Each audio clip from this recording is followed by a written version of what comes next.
வகையான உணவெல்லாம் விட்டு விட்டு ஏன் புலால் சாப்பிடுகிறீர்கள்? இப்போ இது சரி, அது மட்டும் உயிரி இல்லைன்னு கேட்பார்கள். இப்போ அரைக்கீரை கிள்ளுனா மறுபடியும் முளைக்கும், ஒரு கிளையை விட்டுனா மறுபடியும் அது துளிரும். ஆக இப்போ அது எப்படி இருக்குன்னா, கீரை வகை மறுவெல்லாம் கிள்ளுனா மறுபடியும் தலைக்கும், துளிர் விடும். அது மாதிரி இப்போ ஒருத்தர் மொட்டை அடிச்சு விட்றோம், செத்து போக மாட்டான், அது முடிதானே. அது இந்த ஓரறிவுலாம் முடியும் நெகம் போட்டுது, நெகத்தை வெட்டுறாங்க, முடி வெட்டுறாங்க, மொட்டை அடிச்சுக்கிறான். ஆனால் அது பாதிப்பு இல்லை. இது மாதிரி தான் அது. அந்த மாதிரி அந்த ஓரறிவு உள்ள ஜீவராசிகள் கிள்ளுனா அல்லது வெட்டுனா துளிரும், அது மறுபடியும் பிழைக்கும்.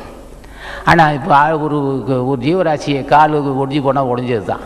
இப்போ மரம் என்ன செய்யும், 2 கிளையை வெட்டினா மறுபடியும் துளிர்த்து வரும்.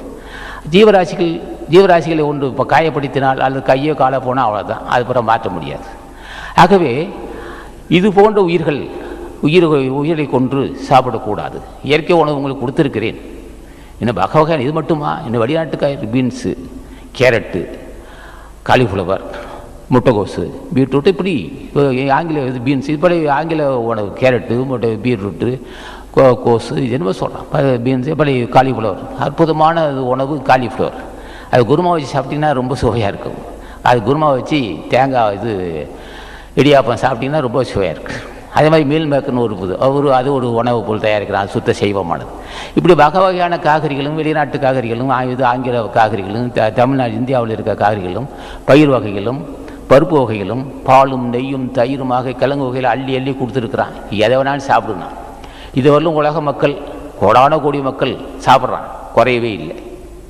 அந்த அளவுக்கு அள்ளி கொடுத்தும் அதை விட்டுட்டு புலால் உணவு சாப்பிட்றது என்ன நியாயம்?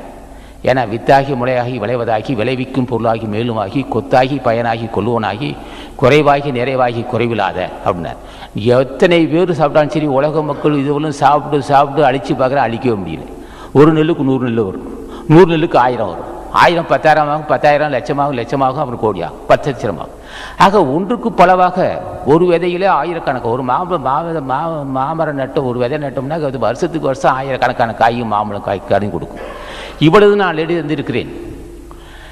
இத்தனை கொடுத்தும் நீங்கள் அதை விட்டுட்டு ஏன் புலால் உணவு சாப்பிட்றீங்க?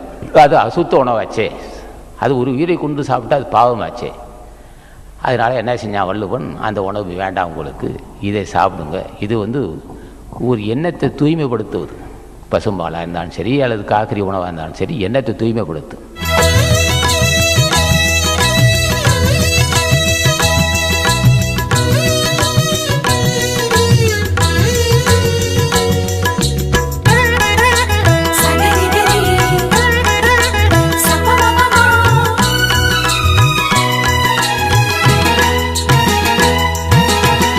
அப்பப்பா அரங்கமூர்த்தியே, அவதாரம் ஞான கீர்த்தியே, காப்பப்பா உந்தன் தர்மம் கலியுகம் காப்பாய் நீப்பாய்.